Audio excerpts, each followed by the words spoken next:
Écorégion, le seul magazine en France à mettre en avant les entreprises dans vos territoires, ces entreprises qui font bouger la France.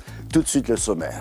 On va parler de métrologie quantique avec une grande première dans les Yvelines. C'est passionnant et on vous explique tout. Dans l'Aube, on accélère la fabrication de vélos, exemple chez Rebirth. Carphare dans les Vosges, cette fois-ci, spécialiste de la carrosserie sur mesure. C'est impressionnant, vous allez le voir. Pas de bovins au Salon de l'Agriculture 2026 et pourtant, bon nombre d'éleveurs dans nos territoires s'y étaient préparés. Nous irons dans la Sarthe. Enfin, à Limoges, Microcéram propose un procédé de micromoulage. C'est surprenant.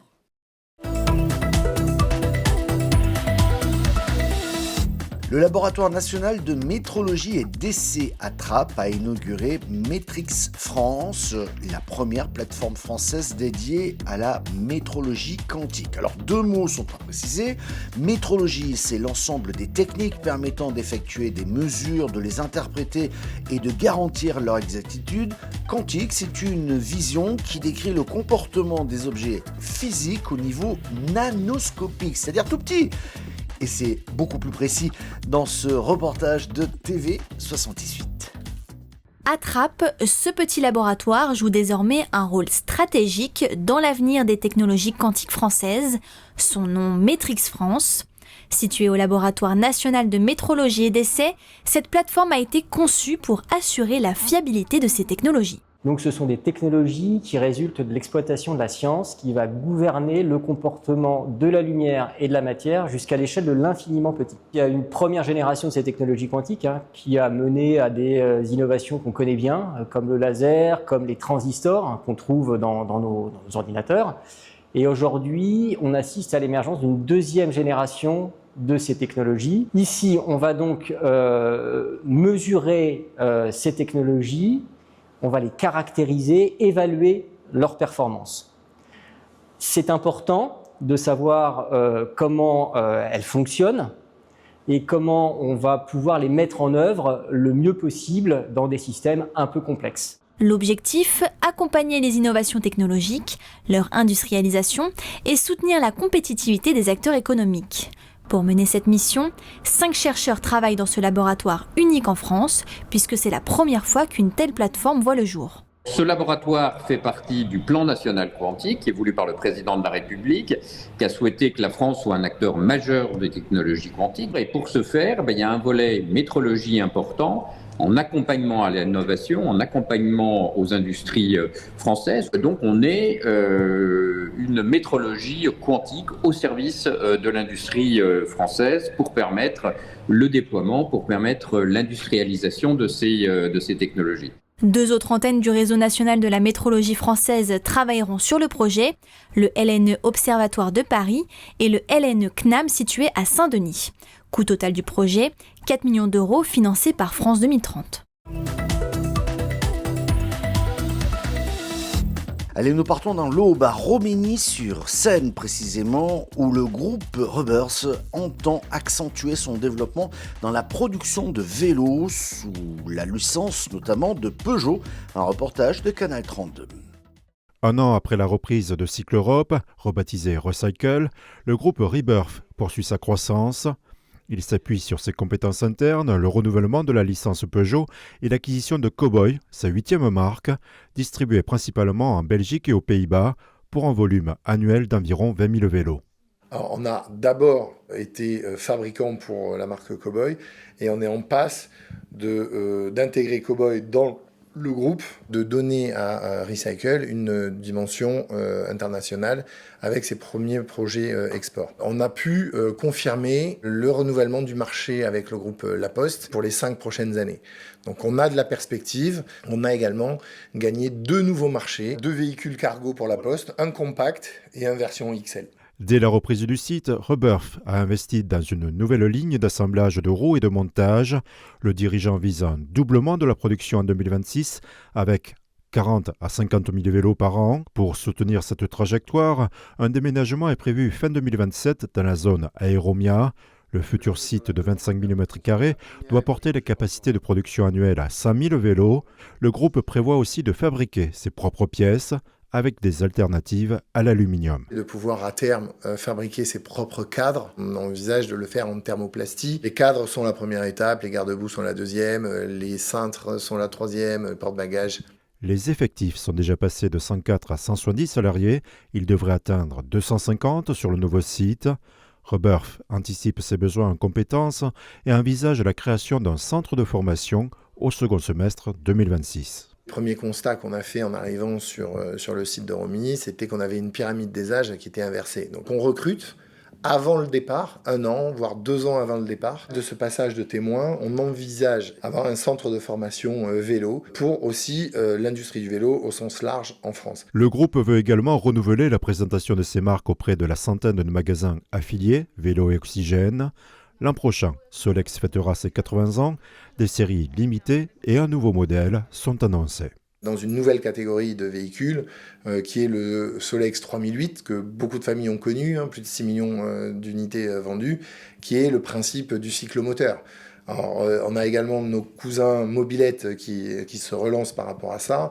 On sortira du vélo, mais on est quand même relativement proche, on va dire, de la mobilité électrique, puisque ça sera un cyclomoteur électrique. À long terme, Rebirth ambitionne de verticaliser toute sa chaîne de valeur, de la conception au recyclage, en passant par la fabrication, l'assemblage, la vente, la réparation et les services.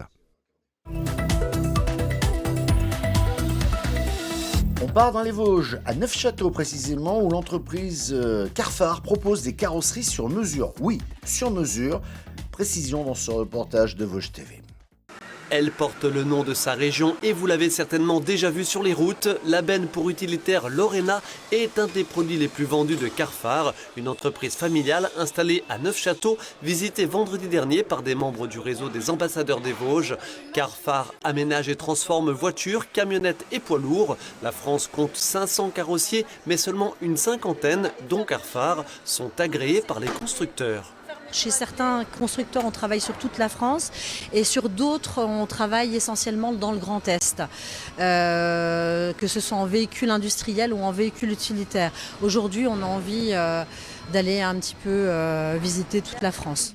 L'agrément constructeur permet à ces ingénieurs du bureau d'études d'avoir accès aux documents techniques des véhicules, essentiels quand on fait du sur-mesure. Chaque client a une demande particulière avec des dimensions particulières. Donc chaque dimension, dès que le véhicule va bouger de 1 cm, c'est une étude complète pour réaliser la fabrication nouvelle, quoi. Donc en poids lourd, c'est quasiment que du sur-mesure.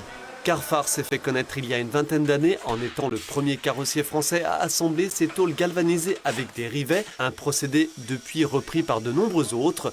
Des éléments de carrosserie qui au préalable étaient soudés, si je les soude, je les brûle, je suis obligé de les peindre.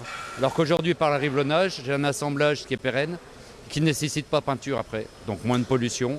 Et si je soude, je suis sensible à la fissure et j'échappe à ce mal de la carrosserie. Carphar emploie à Neufchâteau une cinquantaine de personnes et 50 autres à Nancy et en Alsace. Elle a réalisé l'année dernière un chiffre d'affaires de 14 millions d'euros. Pour faire face aux actuelles difficultés du secteur du transport, 25% de chiffre d'affaires en moins en 2025, l'entreprise familiale diversifie sa production. Le carrossier vosgien travaille désormais par exemple avec l'armée, des aménagements de conteneurs ou de véhicules, d'ailleurs gardés secrets.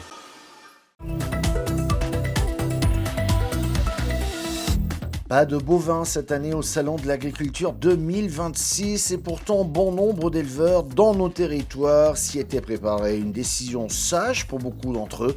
Un reportage de LMTV. Cette vache, comme 2 autres dans cet élevage, était prête pour le concours du Salon de l'Agriculture. Mais avec l'apparition de la dermatose nodulaire contagieuse, ces éleveurs s'attendaient à ne pas pouvoir les emmener à Paris. Il y avait déjà eu des concours d'annulés auparavant, donc on se doutait que ça allait être un petit peu compliqué d'y participer. Après, voilà, on gardait un peu espoir parce qu'on avait les vaches en forme cette année. Les concours, c'est pas la priorité dans les fermes. La priorité, c'est quand même de gagner notre vie. Pour gagner notre vie, il nous faut des animaux, donc le but, c'est quand même pas de perdre nos animaux. On n'était pas encore sûr d'y aller parce qu'on se disait aussi en soutien avec les autres éleveurs qui sont touchés, donc de ne pas y aller. Un soutien à des agriculteurs contraints de voir tout un cheptel abattu, comme ce fut le cas ailleurs en France. Alors toute la préparation entamée depuis des mois tombe à l'eau. On a passé du temps, on a perdu un petit peu d'argent, mais c'est rien. Par rapport à des gens qui ont tout perdu, je pense que pour moi c'est peanuts entre guillemets. Nous, ça reste notre passion aussi de préparer nos animaux, c'est que partie remise. Et les vaches, qu'en pensent-elles ? Il faudra leur demander. Ironie ou pas de l'histoire, une réflexion plus profonde était en cours sur la présence des éleveurs, rapport à la signature de l'accord avec le Mercosur. On communique entre nous et je pense que c'est un point, on s'est tous dit, ça permet peut-être de boycotter un peu le salon. Certes, la DNC est présente, on a peur, mais il y a un côté aussi économique et politique où derrière, où des accords qui sont en train d'être signés et amènent la mort de l'agriculture française à petit feu. Une présence au moins symbolique de bovins est à l'étude, sinon ce sera l'un des premiers salons de l'agriculture moderne, version Covid.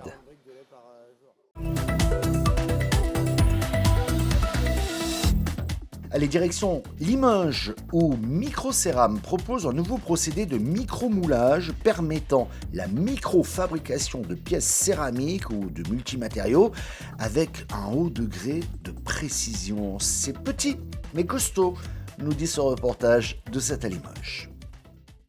Scientifique par conviction et envie, Delphine Gourdonneau passe par l'école d'ingénieurs en céramique de Limoges, traverse le bâtiment afin de poursuivre études et recherches à l'IRSER. C'est ici qu'est arrivée l'idée d'un nouveau procédé de micromoulage, récemment récompensé par le prix IPHD. Le prix, c'est déjà une reconnaissance. Pour le projet, c'est vraiment très bien parce que ça permet de le faire, de lui apporter la visibilité, c'est ça, à la fois à l'échelle locale et à l'échelle nationale. Et en plus de ça, ça donne accès à tout un programme d'accompagnement d'un point de vue formation. Donc on peut avoir des conférences méthodologiques, des interventions de la part de juristes, d'avocats qui nous permettent aussi d'en savoir un peu plus sur tous les aspects entrepreneuriaux pour savoir comment nous structurer, comment nous y prendre. Et on a aussi un coaching hebdomadaire, donc soit en groupe, soit plus individualisé, qui nous permet du coup d'avancer sur le projet. Un accompagnement lancé l'automne dernier qui va se prolonger au premier semestre 2026. Enfin, là, on s'est rendu compte du coup des enjeux qu'il y avait derrière ce qu'on avait découvert à travers le procédé de fabrication. Donc on a dû breveter ce procédé pour le protéger justement et empêcher ensuite une autre entreprise ou de se faire piquer l'idée. Et du coup, oui, il y a tout un enjeu d'un point de vue propriété intellectuelle, développement du savoir-faire, brevet et faire attention sur la communication, sur ce qu'on dit. Chaque mot est pesé, chaque image vérifiée. Nous ne verrons pas le process de fabrication, mais nous allons voir, grâce au microscope, ce qui fait la performance de la start-up. Donc là, on est en train d'observer un échantillon qui est en dioxyde de titane, sur lequel on a plusieurs résonateurs. Donc ce sont des structures périodiques avec un motif de hauteur variable. Donc c'est un microscope optique qui nous permet en même temps de faire une reconstruction en 3D de l'échantillon. Et là, vous pouvez voir, donc on n'a pas l'échelle, mais ce sont des créneaux qui font 200 micromètres ici sur la largeur et respectivement 600, 400 et 200 microns de haut. Donc à titre de comparaison, un cheveu, c'est entre 50 et 100 microns, donc ça vous montre un petit peu la taille de l'objet qu'on est en train d'observer. Encore logé à l'incubateur de Lavrul, le projet deviendra entreprise dans quelques mois, mais vise déjà son futur développement. Dans notre cas, ce qu'on voit comme piste d'évolution, c'est le fait de pouvoir miniaturiser davantage les composants et du coup de venir toucher des applications qui n'existent pas forcément actuellement ou qui sont en pleine émergence, notamment dans le domaine des télécommunications à très très haute fréquence, qui permettraient d'avoir des communications beaucoup plus sécurisées, avec des flux beaucoup plus élevés. Et ce sont des choses qui sont en train de se développer actuellement et auxquelles nous pourrions potentiellement répondre. Et pour terminer, au nom de toute l'équipe et de l'ensemble des télévisions locales, nous souhaitions saluer le travail réalisé durant 17 ans par la télévision régionale des Hauts-de-France, qui ferme son antenne définitivement. WEO, merci. Nous avons aussi une pensée pour les 14 salariés et l'équipe de direction de WEO. Merci de votre fidélité à Éco-Région, émission disponible en replay vidéo sur le site internet de votre télévision locale. Nous sommes également disponibles en podcast sur toutes les bonnes plateformes. Mais aussi merci aux auditeurs d'une dizaine de radios qui nous écoutent chaque semaine. On se retrouve, nous, la semaine prochaine.